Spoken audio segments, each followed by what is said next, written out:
Raw ends with Team Vision of the War Games getting the advantage over the good guys, over Team Cody or Team Punk or Team Roman. Maybe it's just a precursor for Saturday, but I thought maybe this is a look into what might happen, or at least, hey, Jay at least goes out of his way to kind of be the star of the match and have a moment where, hey, I'm going to dive and take all these guys out. I'm going to be the hero, right?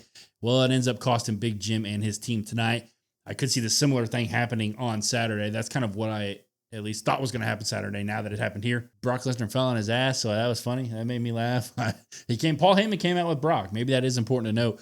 Maybe we get something of Survivor Series with that. Maybe too. Maybe Paul. I wouldn't think Paul turns his back on the Vision, but maybe he ends up choosing Brock within the match, and somehow that sort of thing happens. I don't really know.